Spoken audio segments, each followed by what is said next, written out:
Bienvenidos a vuestro canal de maqueteo, soy Luigi1944 y esta vez os traigo algo un poquito más especial, toda la esencia de la Guerra del Pacífico, los primeros años con un TBD Devastator. Recientemente me he hecho con un par de Devastator de la marca Airfix. En escala 1.72, es un kit que ya viene del año 1973, en concreto este que voy a montar es del año 1975. Lo primero que me encuentro al abrir los kits son las instrucciones completamente amarilladas por el paso de los años. A ver, estos son kits de segunda mano que he encontrado en una página de venta online. Tampoco voy a esperar otra cosa. Uno de los dos que he comprado no tiene la cabina, viene sin el transparente. Y esto pues me representa un pequeño problema, pero bueno, le pondré solución rápido. Una de las cosas que más me llama la atención del kit es que precisamente para ser de 1975 viene bastante bien detallado en cuanto al remachado que utiliza en el casco.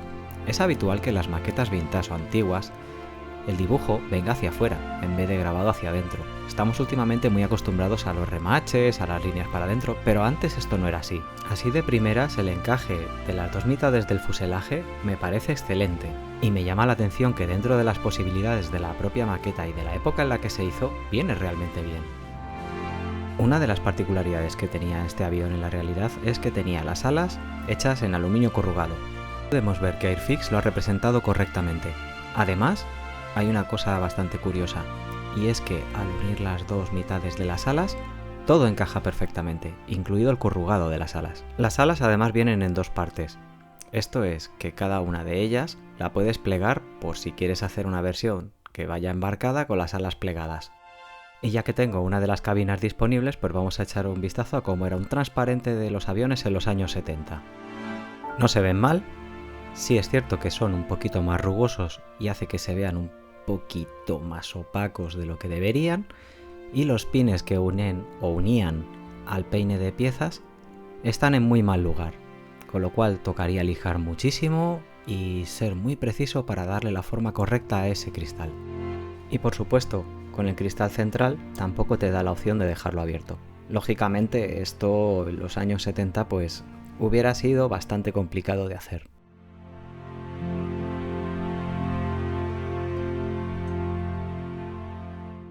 Llega el momento de las calcas.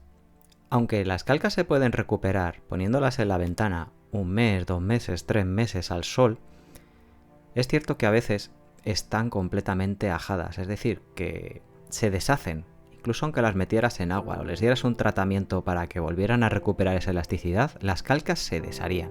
Y no sé vosotros, pero yo desde luego no me la pienso jugar. Voy a doblar el papel y veréis que saltan pequeñas esquirlas de las calcas. Están completamente secas, no tienen nada de flexibilidad. Esto en el momento en el que las ponga, se van a deshacer. Volviendo a las instrucciones y echando un vistazo al kit, vemos que tiene pocas piezas. Es un kit muy sencillito. Los kits de aquel entonces en escala 1.72 eran de este tipo. Era muy raro que uno de los kits tuviera mucho detalle o estuviera con un detalle que digamos bueno. Y cuando digo bueno, me refiero a bueno comparado con el estándar de hoy en día. Ver la maqueta con esta cantidad de rebabas y líneas de molde y todo eso me transporta allá por los años 80 cuando empezaba a hacer mis primeras maquetas. A finales de los 80, con la marca Matchbox y Frog y todas estas. Y Airfix fue una de las que también empecé haciendo. A ninguno nos gustan las rebabas, de hecho medimos que las maquetas son mejores o peores o el molde es mejor o peor por la cantidad de rebabas que pueda tener. Pero es que en un kit vintage puedo decir que tiene hasta su elegancia. Una cosa curiosa es que el anterior dueño sí tuvo tiempo de pintar las tres figuras que llevan. Las tres por supuesto son iguales, pero me hace bastante gracia que las tres estén pintadas. En definitiva, es un kit bastante interesante, primero porque apenas hay oferta del Devastator en 1.72, al menos a día de hoy. Si en un futuro sale algo, pues mira, eso que nos llevamos. Segundo, así de primeras tampoco me parece tan mal kit para tener 50 años. Hay que entender que las cosas han cambiado mucho desde entonces, se miran más también otro tipo de detalles. Y ya que estoy, voy a repasar las calcas del otro avión, a ver si por algún casual estuvieran un poquito mejor, puesto que este trae los plásticos más blancos en vez de tan amarillos. Pero me parece a mí que no, están también destrozadas. Para solucionar el problemilla de la cabina he comprado un set de Falcon. Aquí vienen varias cabinas de varios aviones, odio los vacuformes, pero es que es lo único que hay para reemplazar la carlinga. Igualmente para las calcas he comprado un par de sets de los de Yellow Wings. De estos sets hay uno que es específico para los Devastator y hay otro que es con las escarapelas nacionales de preguerra. Si bien el tema de los vacuformes no es lo óptimo ni por trabajo ni por lo bien que vayan a quedar, es que es lo único que voy a poder encontrar para poder sustituir la carlinga. No vienen mal de transparencia y son extremadamente finos. Esto me va a permitir también hacer la carlinga abierta.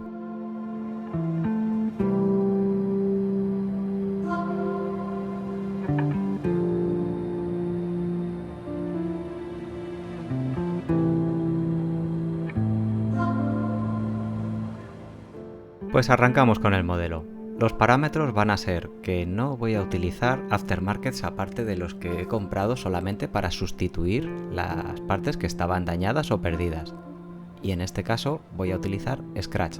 Voy a autoconstruir todo lo que haya que hacer. Ahora que tampoco me voy a volver muy loco porque es un kit de 1975 y quiero mantener esa esencia de la sencillez de los kits que se hacían por aquel entonces. Y por supuesto lo primero por lo que voy a empezar es por el interior. Realmente es que creo que es lo único que le voy a hacer, aunque ya veremos más adelante. Igual me animo con alguna cosa más.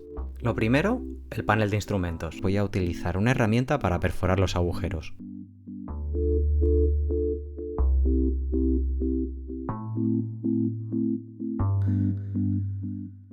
Una vez terminado el panel de instrumentos, lo más lógico normalmente es comprobarlo. Y siempre que hagáis una modificación, comprobadla. Y también voy a utilizar alguna de las piezas de serie que tiene el kit, aunque tenga que modificarlas un poquito. Los interiores y la cabina pues apenas eran figurativos en aquella época. No se prestaba tanta atención a ese tipo de detalle. Era más el aspecto exterior del avión, cerrar la cabina y pum, a la estantería. Desarrollar una colección amplia. No existía esa cultura que hay a día de hoy, de cebar el detalle interior hasta reventar.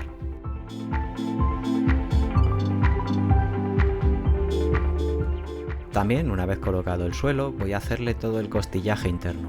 Esto va a ser bastante entretenido porque quiero hacerlo coincidir con los remaches exteriores. Para ello voy a utilizar varilla de Evergreen de 0,25 x 0,15. Es la más finita que hay de forma rectangular.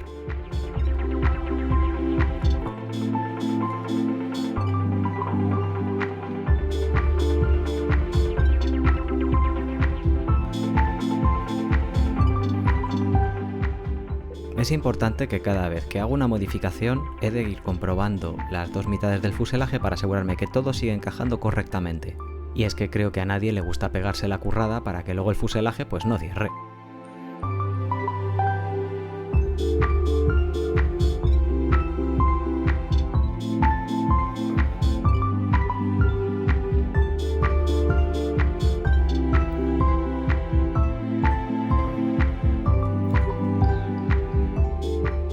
Para retirar el sobrante de una forma bastante precisa, tengo una hoja de afeitar enguantada en cinta de enmascarar.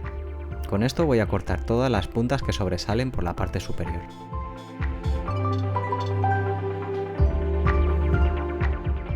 Se puede hacer también con cúter, pero a veces el cúter no tiene el filo suficiente para cortar de una forma limpia y precisa.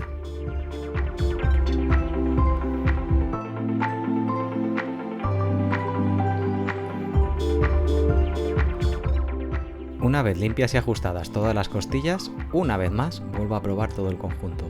Esto tiene que seguir encajando en todo momento. Para situar el mamparo de protección entre el puesto del artillero y el operador de radio, he encintado el avión para mantenerlo unido y voy a servirme de una serie de fotografías para ayudarme a colocarlo.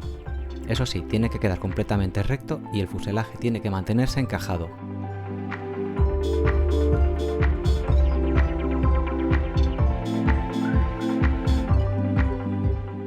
Y para terminar todo el tema del costillaje, le coloco todas las uniones entre las costillas. Que es un trabajo complicado porque hay que andar midiendo y colocándolo todo porque quiero que encaje, aún así, con los remaches exteriores. Todos los listones de unión además hay que cortarlos al largo de cada mamparo. Si me paso, toca ajustarlo y si me quedo corto tengo que cortar uno nuevo.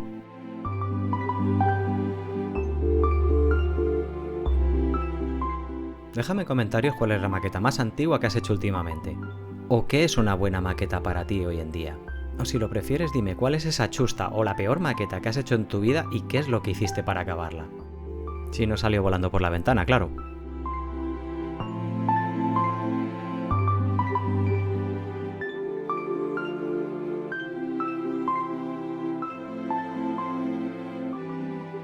y punto de pegamento en cada unión para mantenerlo bien unido.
Aquí podéis ir viendo cómo va quedando, de una zona terminada a una que no lo está. Y aunque es cierto que se va a ver entre poco y nada, mira, pues yo sé que está ahí. Es algo que me gusta y lo he hecho. Y yo me pregunto, ¿cuántos de vosotros hacéis detalles que no se van a ver pero que vosotros vais a saber que están ahí y porque queréis que esté ahí, lo hacéis? Llega el momento de hacer la parte superior de la cabina. Una cosa bastante interesante es que tiene una forma bastante curiosa, sobre todo en la zona del puesto del artillero, puesto que hace una especie de óvalo raro. Voy a comenzar haciendo una serie de agujeros con el cúter dándole vueltas sobre la pieza y luego le voy a meter el escariador. Sí, es el que utilizo tanto para los barcos. Es una herramienta que no sabíais que ibais a necesitar hasta que la tenéis.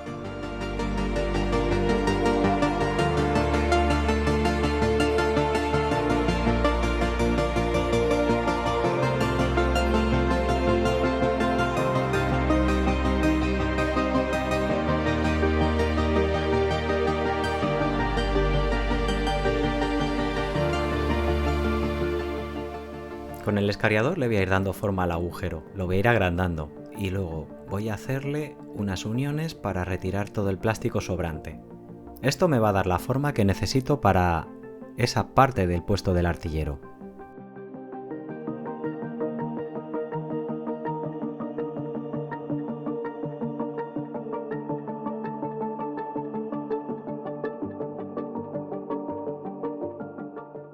Esta pieza la voy a rematar a lima. Con esto quiero darle la forma final en ese puesto de artillero.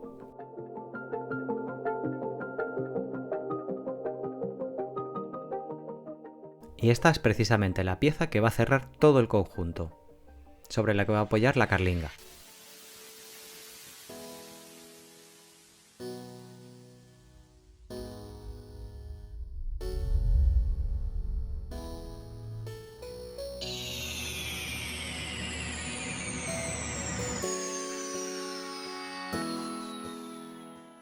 En la parte inferior del morro del avión lleva una especie de cristalitos, que me imagino que serían para que el piloto pudiera ver algún tipo de aproximación hacia el portaaviones o a tierra, pero vienen con un defecto de molde.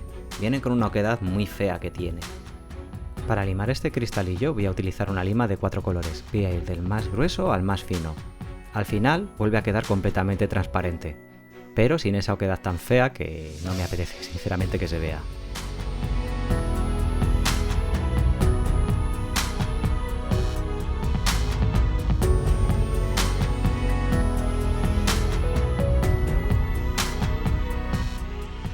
También, y para ir preparando ya ciertos detallitos del interior, voy a aligerar los asientos. Los asientos que trae el kit son extremadamente gordos, así que voy a afinarlos.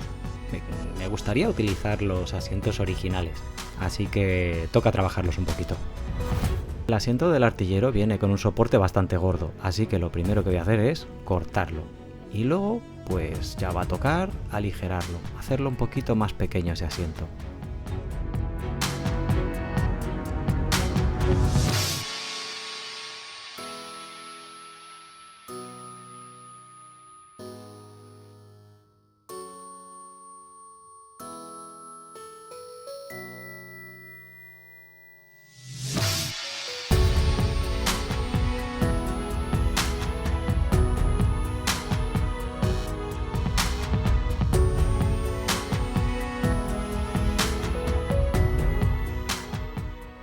Para esto voy a utilizar las limas estándar de Tamiya.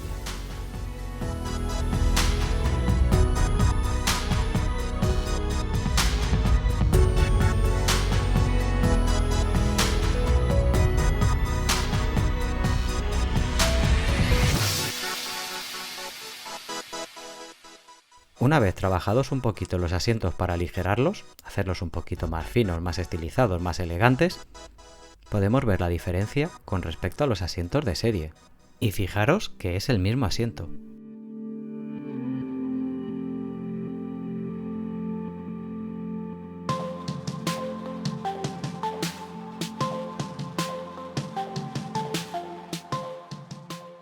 Mirando fotos le he preparado una serie de detallitos.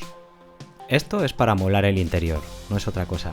Le he hecho una radio en scratch, le he hecho también algunos instrumentos que lleva en el puesto del operador y creo que le va a dar un toquecito al conjunto, aunque apenas se vaya a ver después.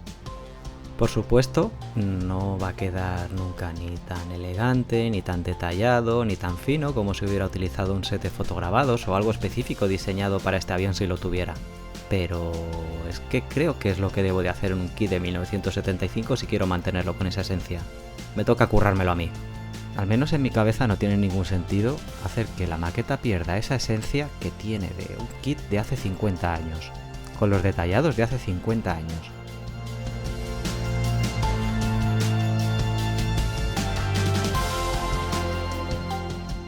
También esta pieza que estoy haciendo con el mango del cúter es el anillo que lleva la ametralladora en el puesto de artillero. Esto más adelante veréis cómo queda.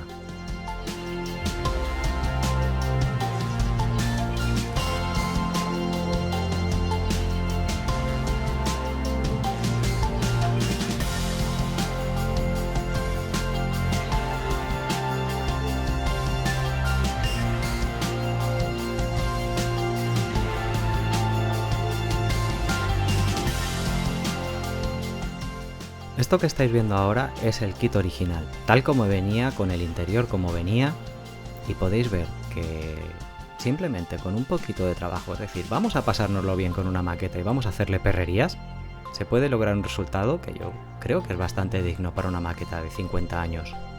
Desde luego que para mí ha sido como volver a los 90, muy a comienzos de los 90 o finales de los 80, cuando hacía estas cosas en las maquetas y no había tanto fotograbado y tanta historia de por medio. Si además tenías la suerte de que en la tienda de maquetas tenían planchas de estireno, podías hacer todas estas cosas. Y podían quedar mejor o peor, pero era lo que podías y lo que sabías hacer en aquel entonces. Porque por aquel entonces no había otra cosa. Os espero en la parte 2. Dale al botón de suscribirte si todavía no lo has hecho. Dale, que es gratis. Toca la campanita para mantenerte al día de nuevos vídeos. Y gracias por acompañarme en este nuevo modelo, para variar un poquito fuera de los barcos, pero nunca abandonando el tema naval.